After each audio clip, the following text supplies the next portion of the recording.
नमस्कार, मी पूजाच कंटेंट या यूट्यूब चॅनलमध्ये तुमचे अगदी मनापासून स्वागत आहे। आजच्या व्हिडिओमध्ये मी तुम्हाला दीप अमावस्येची संपूर्ण माहिती सांगणार आहे। दीप अमावस्येची पूजा कशी करावी, दीप अमावस्येची काय केल्याने पितराचा आपल्याला आशीर्वाद मिळतो आणि काही असे मी तुम्हाला छोटे छोटे उपाय सांगणार आहे या दिवशीचे, ते तुम्ही नक्की करा। आणि व्हिडिओचा माहितीपूर्ण वाटला तर व्हिडिओला लाईक, शेअर आणि सबस्क्राईब करायला विसरू नका। हे बघा, आषाढ महिन्याचा शेवटचा जो दिवस असतो ना, तो दीप अमावस्या म्हणून साजरी केली जाते।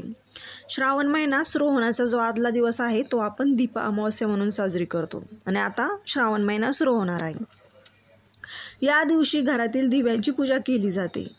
श्रावण महिन्यामध्ये आपण जे वेगवेगळ्या सणाला जे वापरतो ना दिवे, त्या सर्वांची पूजा केली जाते, सर्व दिव्यांची पूजा केली जाते। आणि आपण ह्या दिवशी ना पिंपळाचं झाड आणि तुळस यांना 108 प्रदक्षिणा घातल्याने खूप पुण्य, आपल्याला खूप पुण्य लाभते आपल्याला, त्यामुळे हे नक्की करावे। दीप अमावस्या जी असते ना, तर या अमावस्येला भगवान शंकर, माता पार्वती आणि कार्तिकेय यांची पूजा केली जाते। या दिवशी पित्र असतात, या दिवशी जर पित्रांना आपण तर्पण देत पूर्णाचा नैवेद्य दाखवल्यास पित्र जे असतात ना आपले, ते प्रसन्न होत असतात। त्यामुळे हा देखील उपाय तुम्ही करून बघा। आणि गरुड पुराणामध्ये देखील सांगण्यात आले आहे, जे दीप अमावस्याला जे व्रत करतात ना, या दिवशी जे उपवास करतात, या दिवशी जे दान करतात, त्यांना सर्व प्रकारच्या पापापासून त्यांची मुक्तता होते। कोणतंही पाप असो, या दिवशी सर्व पापाची मुक्तता होते हे व्रत केल्याने। या दिवशी काय करतात, झाड लावल्याने जे ग्रहदोष असतात ना ते शांत होतात। आणि त्यामुळे जे केळीचं झाड म्हणा किंवा पिंपळ म्हणा किंवा तुळस, हे झाड लावणे खूप शुभ मानले जातात। आणि या दिवशी गंगा स्नान करणेही महत्त्वाचे मानले आहे। आणि ही जी अमावस्या आहे ना, दीप अमावस्या, या दिवशी पाण्यामध्ये माशांना पिठाच्या काय करायच्या, गोळ्या करायच्या आणि ते माशांना खाऊ घालायच्या। या दिवशी सकाळी सर्व घरातील दिवे समया निरंजना घासून एकदम स्वच्छ पाण्याने धुवून, स्वच्छ पाण्याने पुसून पाटावर मांडून दिव्यांची पूजा करावी। तसेच पाटाभोवती काय करायचं, तर रांगोळी वगैरे मस्तपैकी रांगोळी काढायची।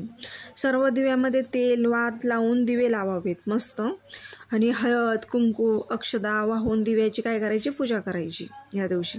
आणि काही जण काय करतात, या दिवशी काय करतात, कणिक जे असते ना, तर कणकेचे उकडलेले गोड दिवे नैवेद्य म्हणून देखील दाखवतात।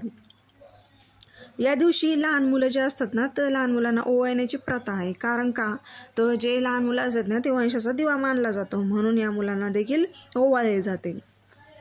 आता मी तुम्हाला या जी दीप अमावस्या आहे, या दीप अमावस्येला करण्याचे काही उपाय सांगते, ते तुम्ही नक्की करा।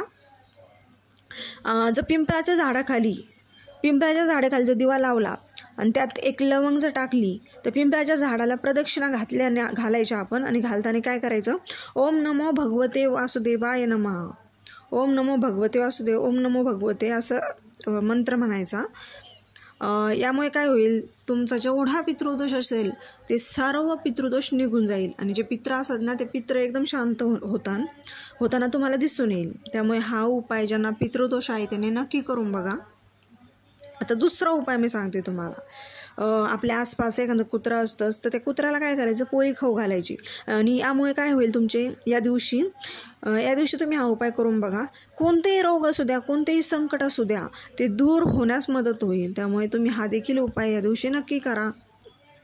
आणि तिसरा उपाय, माशांना पिठाचे गोळे खाऊ घालायचे, गोळे म्हणजे पिठाचे छोटे छोटे गोळे करायचे, ते खाऊ घालायचे। यामुळे काय होईल, पितराचा आशीर्वाद आपल्याला लाभेल आणि आपल्या घरामध्ये सुख शांती समृद्धी नांदेल। आपल्या घरामध्ये वातावरण एकदम छान होईल। त्यामुळे तुम्ही हा उपाय नक्की करा। आणि व्हिडिओ जर माहितीपूर्ण वाटला तर व्हिडिओला लाईक, शेअर, सबस्क्राईब करायला विसरू नका।